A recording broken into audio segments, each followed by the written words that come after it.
संसद परिसर में सांसदों के बीच हुए धक्का मुक्की का मामला अब और भी ज्यादा गर्माता जा रहा है।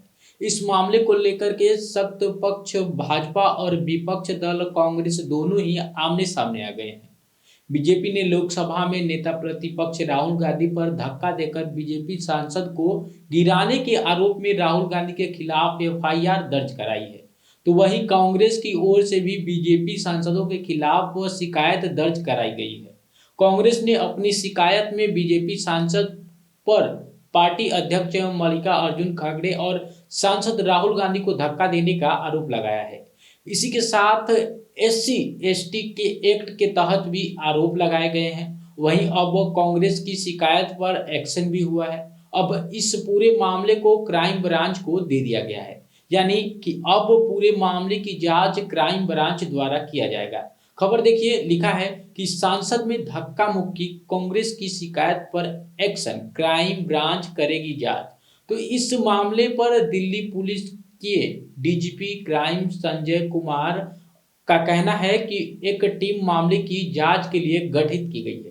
जानकारी यह भी सामने आ रही है कि क्राइम ब्रांच को शुक्रवार रात को ही मामले से जुड़ी सारे दस्तावेज ट्रांसफर कर दिए गए हैं। इस मामले में अब क्राइम ब्रांच की जांच के दौरान सीसीटीवी फुटेज भी काफी अहम हो जाती है, क्योंकि क्राइम ब्रांच भी सीसीटीवी फुटेज को जरूर खंगाल लेगी ताकि बीजेपी और कांग्रेस दोनों के ही आरोपी की सच्चाई पता चल सके और दूध का दूध और पानी का पानी हो सके। क्योंकि जिस तरह से बीजेपी की ओर से राहुल गांधी पर धक्का देने का आरोप लगाया जा रहा है और उनको घेरा जा रहा है, उसके जवाब में कांग्रेस समेत पूरे विपक्ष के ओर से यह मांग की जा रही है कि पूरे संसद परिसर में सीसीटीवी कैमरे जो लगे हुए हैं उसको खंगाला जाए। अगर राहुल गांधी ने बीजेपी सांसदों को धक्का दिया है तो बीजेपी इसके लिए सूत्र क्यों नहीं देती है, और अगर ऐसा हुआ है तो किसी सीसीटीवी कैमरे में तो यह कैद हुआ ही होगा।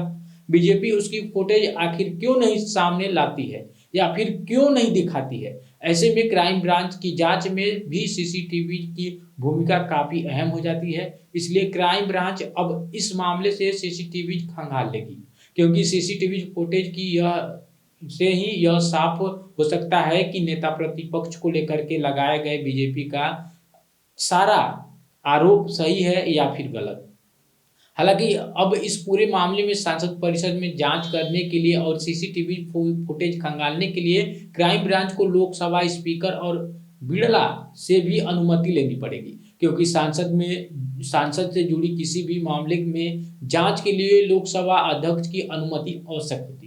यहाँ जानकारी यह भी सामने आ रही है कि क्राइम ब्रांच अपनी जांच के दौरान इस कानून को वो पूरा जो है सीन व रिक्रिएट करेगी, यानी कि पूरे सीन रिक्रिएट करके देखा जाएगा कि उस दिन क्या कुछ हुआ था और सांसद किस तरह मतलब धक्का किसके तरफ से दिया गया था, कौन धक्का दिया था, धक्का मुक्की शुरू सारी चीजें साफ हो जाएगी कि किसने दिया था। साथ ही खबर ये भी सामने आ रही है कि अब नेता प्रतिपक्ष राहुल गांधी से इस मामले में पूछताछ की जाएगी और राहुल गांधी के अलावा धक्का मुक्की में घायल बीजेपी सांसदों यानी कि प्रताप सारणी और मुकेश राजपूत बयान भी दर्ज किए जाएंगे। फिलहाल बीजेपी कांग्रेस की ओर से एक दूसरे पर जारी आरोप के बीच अब केंद्र क्राइम ब्रांच के मतलब हाथ में दे दिया गया है, क्योंकि अब इस पूरे मामले पर क्राइम ब्रांच अपने नजरिए से जांच करेगी। फिर देखना यह होगा कि क्राइम ब्रांच अपनी जांच रिपोर्ट में किसके आरोप पर मुहर लगाती है। फिलहाल तो सांसद का शीतकालीन सत्र भी अब खत्म हो चुका है, लेकिन ऐसा लग रहा है कि केंद्रीय गृह मंत्री अमित शाह का संविधान निर्माता बाबा साहब अम्बेडकर को लेकर के दिए गए बयान और उस बयान को लेकर के विपक्ष के विरोध के दौरान संसद परिसर में हुए इस धक्का मुक्की का कांड की जांच अब देश की सियासत को भी अब आगे भी गर्म रखने वाली है।